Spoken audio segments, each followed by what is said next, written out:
Hello there and a very warm welcome to this special edition of Focus on Parliament. My name is Judith Atim. This show, of course, is coming to you on YouTube at Civic Space TV. That's our channel. Do subscribe, follow us on our social media platforms, that is X, Instagram, Facebook, LinkedIn, and so many others for this and more such content.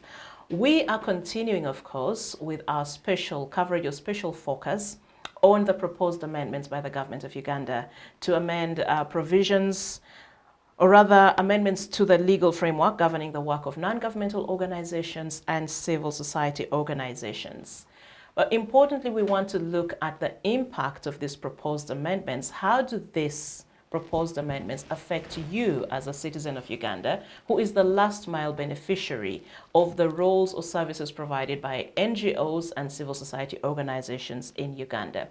And I'm excited to be joined by this great panel who will be giving their insights on these issues. From my immediate left, of course, I have with me Mr. Mohammed Ndifuna, who is the Executive Director of the Justice Access Point. Mr. Ndifuna, a pleasure to have you on the show today.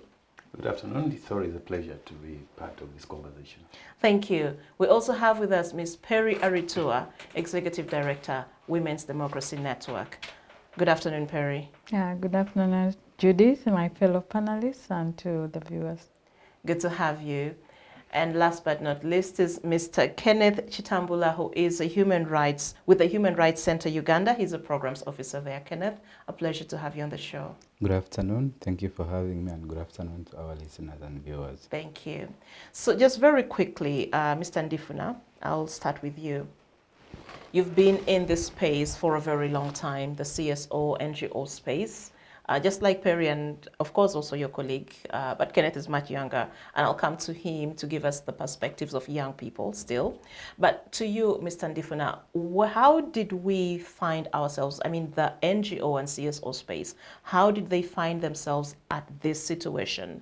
Looking, of course, at the proposed amendments to this, the legal frameworks that govern the work or regulates the works and activities of these entities. If you could just give us some bit of a background, take us back in time, and then you move us forward to the present. Thank you very much, viewers and listeners. This is quite a journey that we have walked as a sector. It's a trajectory, I must say. Beginning from the early days of the government of NRM, when the sector was young, but also a clear void existed in terms of service delivery, and therefore government needed a helping hand, and this very nascent sector came in handy, and then it focused much more on service delivery. But this sector has been growing, and away from service delivery into advocacy, into governance, into issues of human rights, into issues of democracy. So the sector has been growing. And with it, the challenge of management of this complexity, probably for government, and also the fact that the character of the sector has been transforming also came as a challenge to the state. Because now, NGOs were demanding for accountability from the state.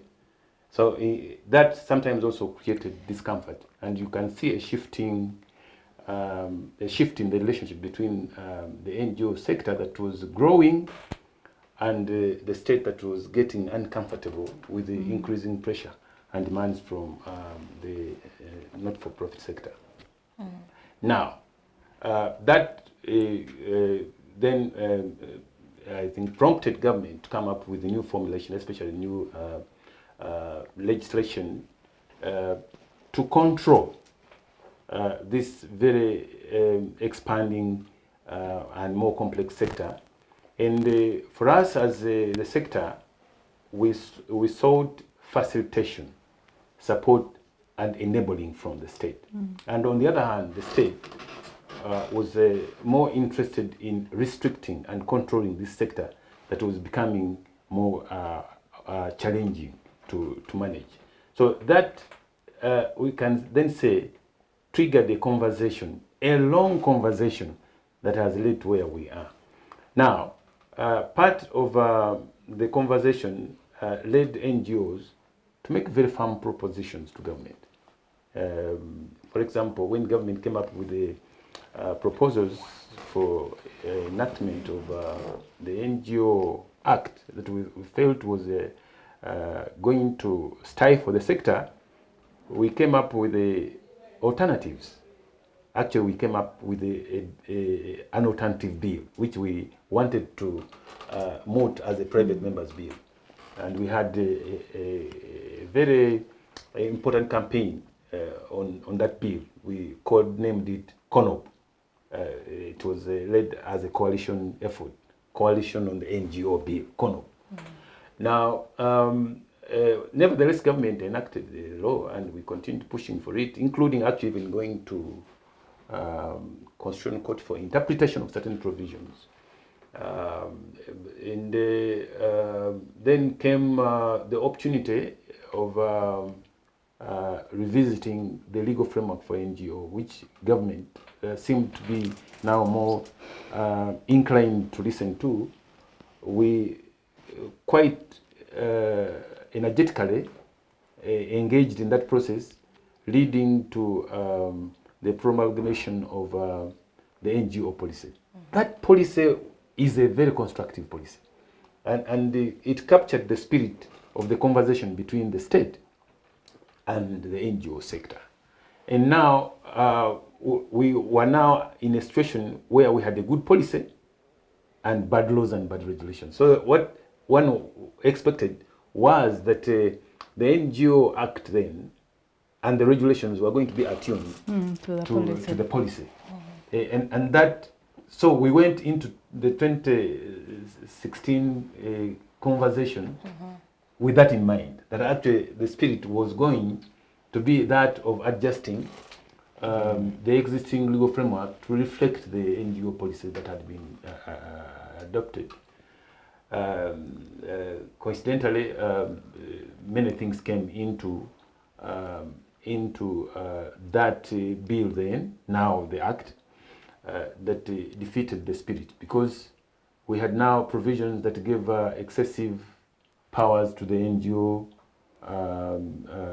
board. We also had provisions that seemed to stifle us even further. For example, a requirement that loose formations like coalitions needed to register and receive approval or disapproval by the board. And how this played out in 2021 elections is very evident, because really citizens were denied an opportunity to observe elections because they needed to have registered a loose coalition to observe elections. Very, very absurd. So these things can be extrapolated to such levels of absurdity. Because there is no way you can say you're going to require loose coalitions on everything to register. But that's where we are at. You asked me, how do we get here? We got here through a process of engagement. And as a sector, we've gained some and lost many, but we continue the engagement. And sometimes we feel that the government does not appreciate the contribution of the sector in a more constructive way. The bad apple argument doesn't work really, because they keep saying, "Oh, we have to do all this because they are bad apples," and it's an unfortunate argument. But that's how we've gotten here, and they keep throwing the bad apple argument at us as justification for this. Yeah. Thank you, Mr. Ndifuna. Perry, you've worked a lot with women, especially in the governance space, mentoring women to get into elective leadership positions. I want you to speak about the important function that NGOs and civil society organizations play, and the kind of transformative power and impact that they have on the lives of the people they serve. Not just the kind of women you work with, but if you could just speak broadly. Okay. Thank you, Judith. First of all, it's important to understand that NGOs complement government. And our association is actually hinged on the Constitution. Article 38 is very clear that we have a right to form these associations. And because government has limited resources, in terms not only finance, but human resource, most times NGOs come in to fill that gap. I can tell you that over the years, the training of the candidates who get into office, most of that work is done by NGOs, not even political parties. Secondly, after these candidates become elected leaders, many of them are new into these positions of leadership. They have no clue in terms of how they implement their mandate. That training is done by NGOs. And we do this across the board, regardless of the political party, because at the end of the day, these candidates who become elected leaders are supposed to serve everyone, regardless of who voted for them. So what we have done over the years is to ensure that they have the right skills and the right knowledge to be able to deliver on their mandate.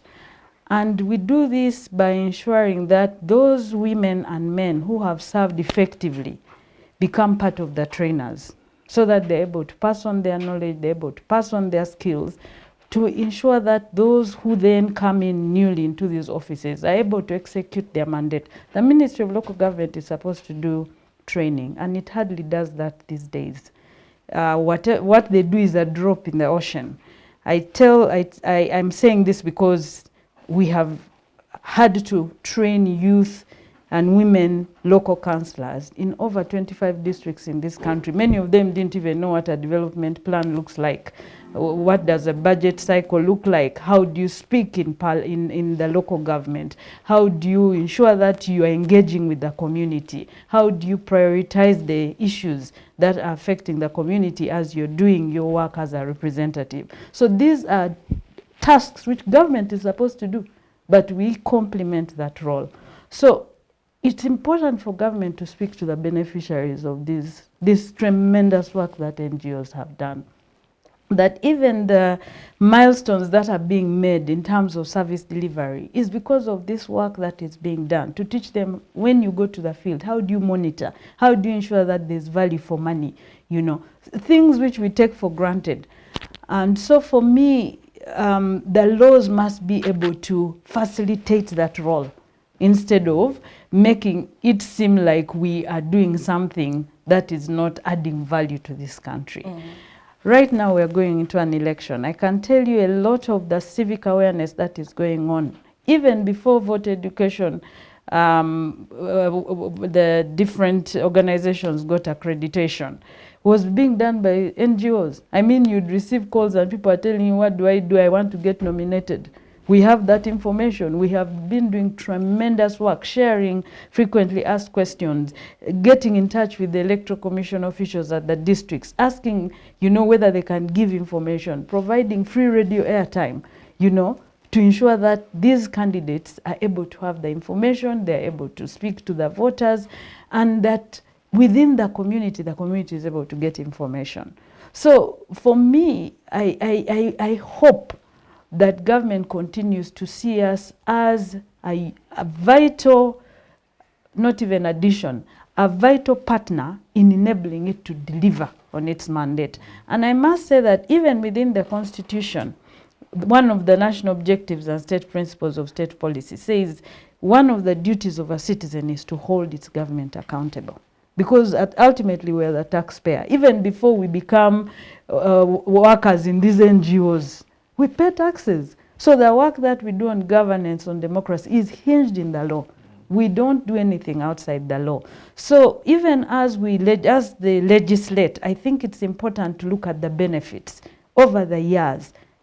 What have been the benefits? The number of jobs that NGOs give to Ugandan citizens is tremendous. I know that there's been some attempt to do the contribution of NGO workers to the GDP of this country. To quantify it. To quantify it. It's a lot. The work on other services, apart from governance, delivery of water services, delivery of health services. A lot of that work the NGOs have made a contribution in that sector. You talk about HIV/AIDS and the campaign to reduce HIV/AIDS, teenage pregnancies. You know, NGOs have complemented government over the years. So my hope is that even as we continue to think of new ways of regulation, it should not be to stifle. It should be to facilitate that role so that at the end of the day, government and the NGOs work in partnership for the good of this country. Yeah. Thank you. Kenneth, let me come to you now. Being the youngest here, you represent the biggest demographic that this country has. And I'm sure in your line of work, you also work a lot with young people.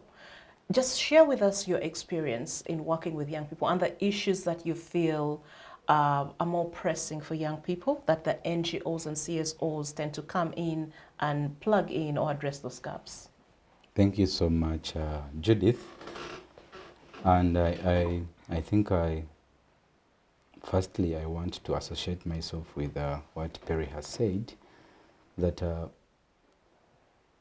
the sector, the CSO sector, is really integral in complementing the work of government, especially service delivery, advocacy.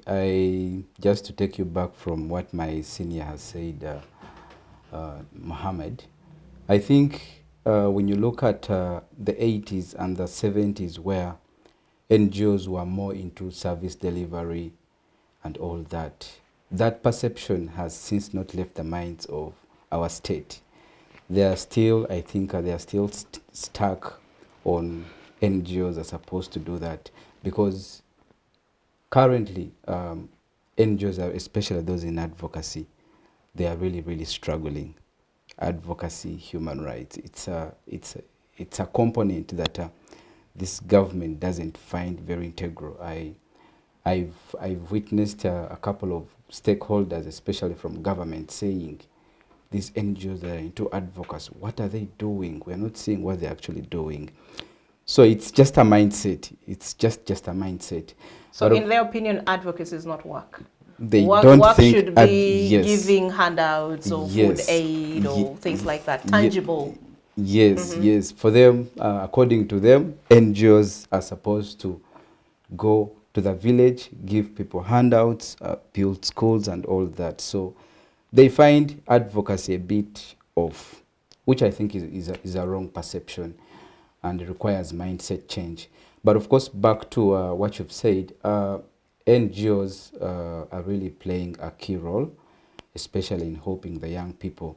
And when you look at these proposed amendments to the Act, the NGO Act Cap 109, unfortunately, I would say that it has highs and lows, but the laws are really, really to a greater extent, especially for the youth-led organization. First of all, I think there's been limited involvement of the young people in these proposed amendments. I've just been telling my colleagues that in July and December 2023, government carried out a regulatory impact assessment of the NGO regulatory framework, and unfortunately,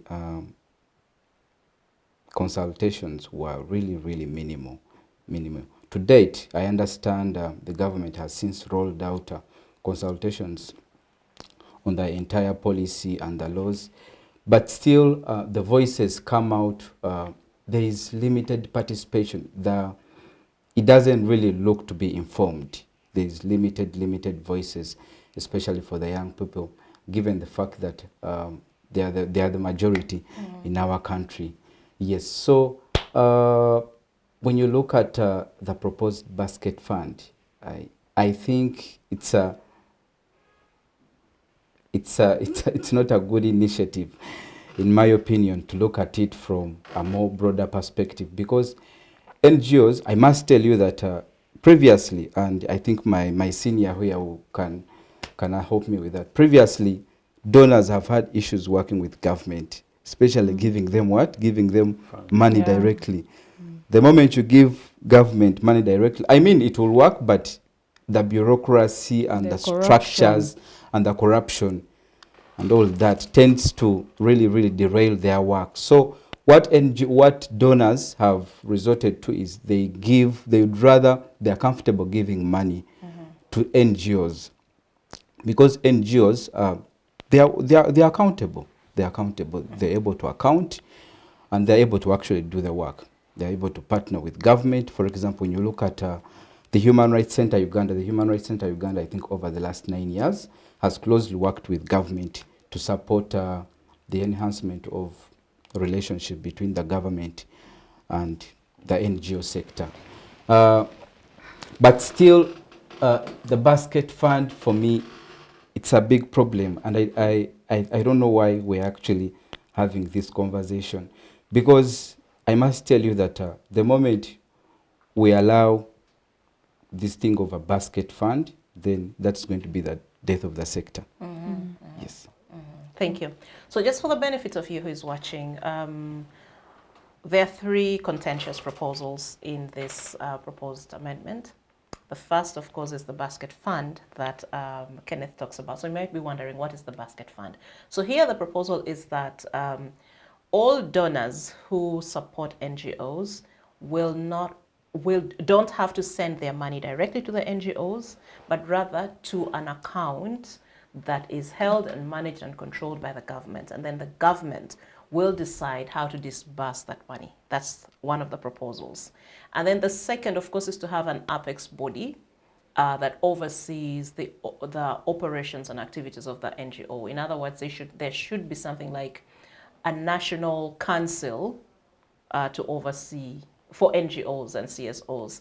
Then the third would be to seek for donors or organizations to seek cabinet approval. For those who will not want to contribute money to the basket fund, they will then have to go through cabinet to approve how much money they can access, especially if it's a sum to the tune of $7,000 and above. Then you have to go through cabinet approval and so on. And I want you, the panelists, I know Keneth has already talked about the basket fund, but I want us to go one by one into these proposals, these contentious issues. What do they mean? How do they impact the sector and the beneficiary of this NGO, the NGO sector? Let me start with you, Mr. Ndifuna. Let's start with the basket fund.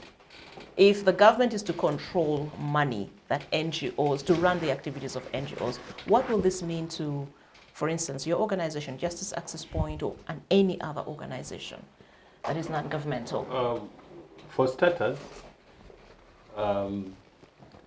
we are a pluralistic sector, meaning that we are pursuing different programs. What is likely to happen is a bottled-up kind of constraint that if you either fit in or you are out. That's one possibility that one can read into this. So where fitting in means? Fitting in will mean, first of all, they have predetermined the criteria, and 2, of who should receive the money and who should not. Yes, and on what you should receive money, and 2, political patronage of the fund, which would create difficulties, and we have seen this happen with the government programs involving disbursement of funds to citizens. You have to demonstrate that you are alive. NRM, Exactly. they'll give you if So that is likely to be an issue with this kind of fund. And of course, the other is the usual problem of corruption, which has blighted the government, the institutions. And so creating that massive fund where all the donors are putting money will create difficulties for the sector, but also for government. We know this has happened in the past with the funds for HIV/AIDS and related programs, including malaria. So it can happen again.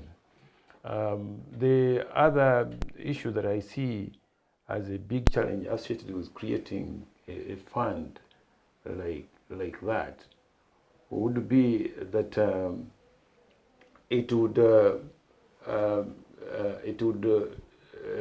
cause government to walk away from its responsibility, because it's going to lean on what the donors are providing for the sector.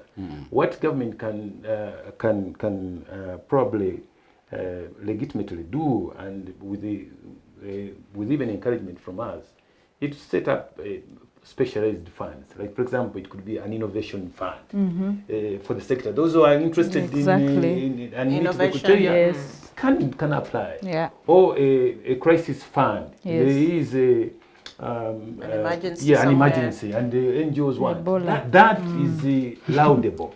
But to try and create a basket fund for whatever kind of programming you want to do is to say the least strange. So we had a conversation here with other actors, of course, other leaders in the CSO space, and one thing came up that this could be an attempt to also demobilize, the sector, just like other sectors have been demobilized, opposition, political parties, and so many others. Do you also share this kind of sentiment? Yeah, indeed. Actually, talking about political patronage, I should have added in weaponization of funding to determine who receives and who doesn't receive, to cause a realignment and probably move towards creating a unitary sector as opposed to a pluralistic sector. Meaning unitary, you have to ascribe to the ideologies of the ruling government, which can be problematic for this time, because that means we can't challenge each other to improve as a society. The accountability function of the civil society will then be rendered powerless. Okay, thank you. Perry, let's move to you. Yeah, for me, I think there are four things, and I really associate myself with what Mohammed has said. One, it will stifle innovation. Because if you are going to determine what NGOs focus on based on your criteria, there will be no innovation. And we know that what has made NGOs thrive is because they are constantly thinking of new models to address society problems. Secondly, donors, I'm not only saying the big ones, there are people who will contribute $5 monthly because of a certain cause. Now, if you're telling all those people that your money is coming to a basket, some of them will stop contributing. The way many of us get funds is because, you create relationships. They see an urgent issue and they say, I will sacrifice from what I earn as a citizen of another country or even within to contribute to this cause. So that is going to also be affected. The other is erosion of trust. We know that a number of donors, as I think Keneth had alluded to, give their money to NGOs because of the level of trust and the fact that they know that there will be accountability for these funds. I'm not saying that the NGO sector is clean, but I'm saying that we have tried to ensure that there's accountability for funds. And that's why you'll find some donors keep coming back because they are seeing value for money. So many of them will be hesitant. First of all, you're dealing with a very corrupt government. If you look at the Transparency International Index, we are among the worst performing in terms of corruption.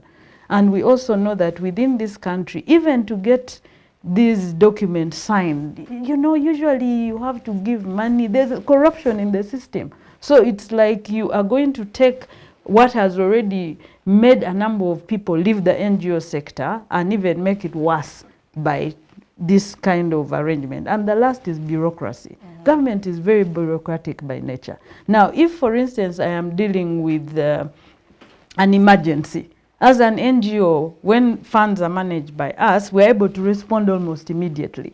But now, if you have to write to cabinet, get approval, by the time the people have died, because here we're also talking about life. So for me, that's why I don't support this, because it takes us to what we call ngongos, the NGOs that are government aligned. And it can't work because we are living in a very dynamic society where you have to respond like very fast on certain issues, so you can't wait for those processes. And that's why NGOs have continued to complement government even where government is absent. That where, for instance, many of the NGOs were not accredited for voter education until today. Some of them had applied 8 months ago, but we didn't sit. Many of us said, let's do civic education. Let us give people information. I'll tell you, many of the candidates were coming to us to say, what do I need for nomination? Can you tell me, how do I get an affidavit? You know, those are things that we don't even ask money for, but because we have the information, we give it for free. So if you're saying to do any work, I have to apply. By the time election comes, this candidate will not be able to qualify because they don't even know what is required of the process. You know, so for me, it will not work because it's going to reduce the innovation of the sector, the spontaneity in which we respond to issues, but also the accountability that we have struggled to continue to uphold because of the funds we get. And you know, people need to understand that we don't only get funding from outside this country. The community resources are one of the biggest assets that this sector also enjoys. So you're telling this person who is giving 1 million that you first send it to what? To that basket. Many of them are just going to say, no, let me try and see how we solve this problem here. So that's really my take on this issue. Thank you. Kenneth, your further reflections still on the basket fund. I know you had spoken about it, but I don't know if you would still want to expound a little bit. Yeah, sure. Thank you. For me, the basket fund, first on a scale of 1 to 10, I would give it a 0.1. And why? Well, my colleagues here might disagree with me. There is a lot of duplication in the NGO sector. Yes, you'll find 5 NGOs in a district almost doing similar work. So, well, I probably slightly to say that the basket fund, I think in the long run would be a vital tool in addressing issues around what? Duplication of work.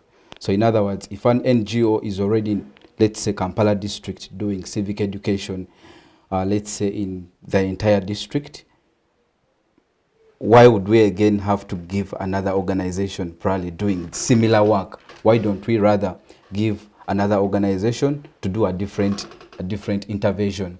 Something, yes. But Kenneth, sometimes don't you think also you can have as many organizations doing the same thing, but perhaps the target, the scope, and maybe the target, geographical Even target approaches. areas and approaches are different. That's Wouldn't true. that be still justification to have different organizations doing similar work, provided they are not targeting, they are not all In the concentrated in same a area. particular area targeting the Exactly. same people? Because also let's appreciate the fact that the funding that organizations also have are limited. So it would be very hard to have an organization that can sufficiently cover the entire Kampala, for example. True.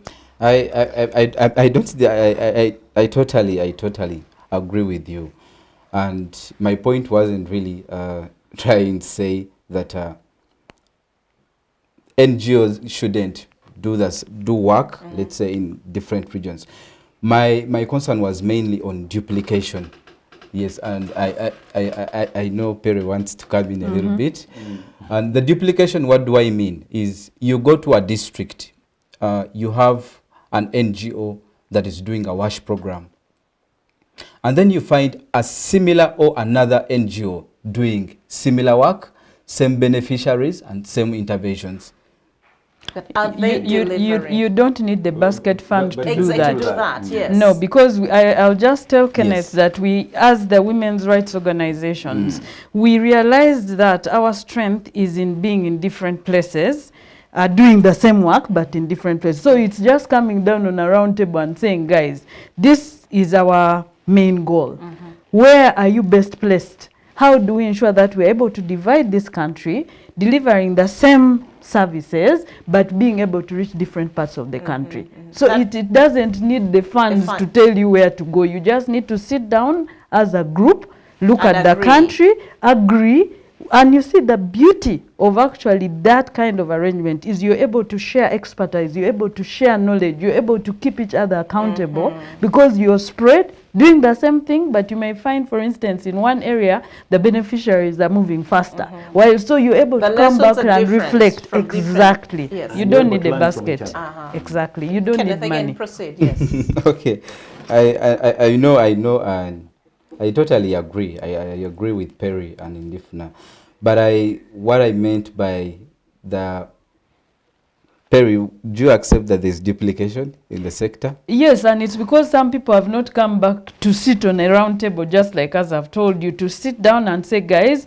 this is the problem. Where are you best placed? How do we spread our expertise so that we're able to achieve our goals? But Kenneth, if there are issues in the sector, let's say duplication, do you think state intervention would still be the best way, the best approach to actually address these kinds of concerns or issues? To a smaller extent, I would say yes. And just to get back to the basket fund, I vehemently think that the basket fund would play a role in addressing this. For example, if an NGO goes to the basket fund, gets money, they'll ask you, what are you going to do?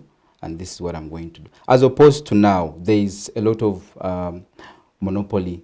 An NGO can just, if they design a very good project with very good interventions, they'll get money. But remember, Kenneth, this money that will come to the basket fund is not government money. No. Okay? Yes. So government would not have the monopoly to decide how it gives this money. This is money from other taxpayers from other countries, of which government should not ideally have much of a say or control. Do you think that advances or hinders the progress or whatever gains that our small, already constrained NGO and CSO sector? And I think the problem that you are pointing at is a problem that can be addressed differently. Yeah.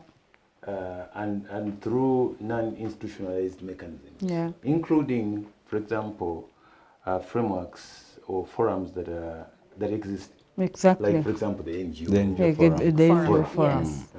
You don't need government to determine. No. Because you also have to agree that we are pluralistic. Even if we are addressing the same problem, we come with different philosophical outlook and even strategies and interventions. Yes. So that has to be acknowledged as legitimate. However, if you have a situation where a donor has prioritized how funds need to be addressed, well, you learn from your experience that going to that donor and seeking to do a project in a manner that does not fit in will not yield results. Therefore, That's not true. get funding. That's true. So I think we maintain it pluralistic, but provide platforms for engagement so that the interventions, the outcomes from those interventions are optimized. Can I also add that actually what the MOUs that NGOs have with the districts was partly made to solve that. And I know that for progressive districts, they have quarterly meetings with the NGO sector and other service providers to say, okay, this was the plan. How have we performed? Where are there gaps? So that can be done. We just need to improve what is not working within what is already being done. I really don't agree on that. We have to be very careful because already without an institutional weapon created, we're already dealing with so many controls. Yeah. Already the law as it is booby trapped with the many provisions. You walk with you're careful. Yeah, you know that actually your leg will be blown off, and then you create even because right now there's already a challenge of funding. But you create a mechanism that is likely to stifle access. What we should do, I think, is to create an enabling environment where citizens and citizen organizations are able to access funding and mechanisms for where they can share experiences and learning and optimize results. Yeah. Now, if we walk that way, what will happen to mechanisms like crowdsourcing, where Exactly. you do online. There is a crisis in Kotido, and Yes. you need people to, and the world is listening. They want to intervene, And then they're telling you, take you it write a to the letter government. to the cabinet, Yeah. so that they see it and determine whether you should receive $7,000. Mm-hmm. So that this is absolute.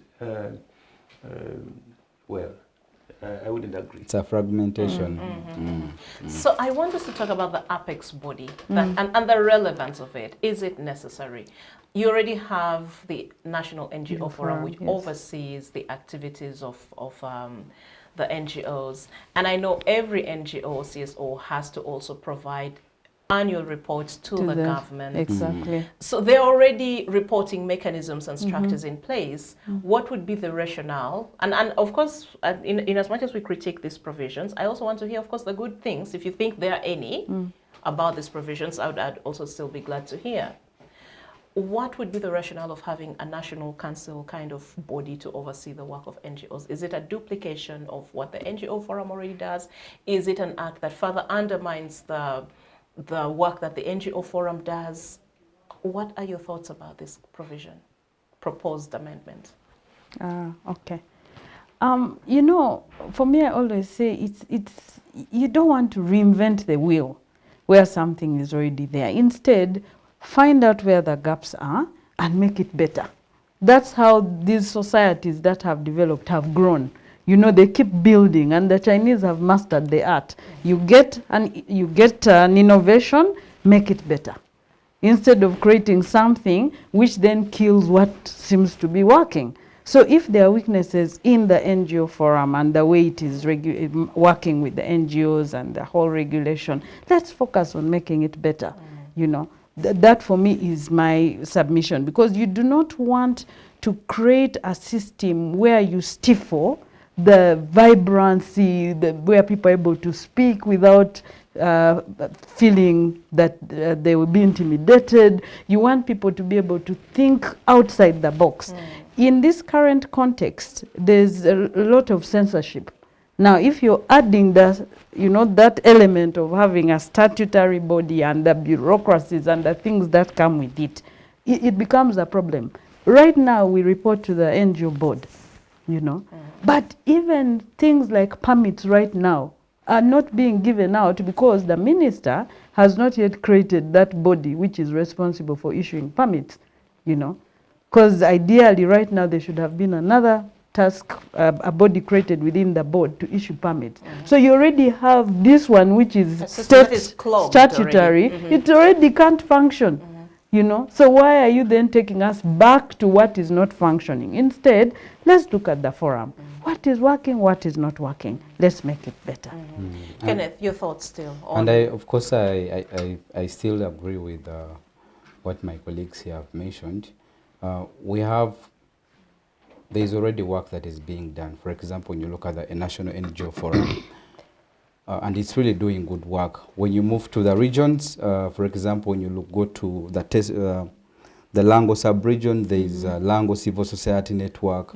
When you go to Bugisu, there is the Bugisu NGO Network. When you move to Busoga, there are very many. I think instead of us creating again another body, remember the law is already stifled with multiple compliance obligations. You have the NGO Bureau, you have the district NGO, you have the district NGO monitoring committees, you have the sub-county NGO monitoring committees, and all those other oversight requirements. I think let's now push for localizing the forums. For example, are there areas with NGOs that don't have networks? Let's look at those areas and support them and create a whole one network that then is supported by what? By the National NGO Forum. Yes. Okay. So, of course, we're actually winding up. I would like to know what your final rallying call would be like to citizens and to also CSO actors, but also if these provisions happen to sail through, how will the citizens be impacted? First, on the question of what probably we can say to the citizens, one would be that this is about them. The NGOs are simply mediating agencies, and it's important for the citizens to be engaged and to be seized in this conversation. Why? Well, I said it's about them. If NGOs are into service delivery and they're supporting health, whose health? They are into education and supporting education, whose education? They are providing support in the area of livelihood, whose livelihood? They are into vocational support, whose is being vocationalized. So there are all these important pointers to who should be engaged in this conversation, apart from the NGOs that are indeed are organized and competent centers for this discourse. Citizens ought to be engaged because it is about them.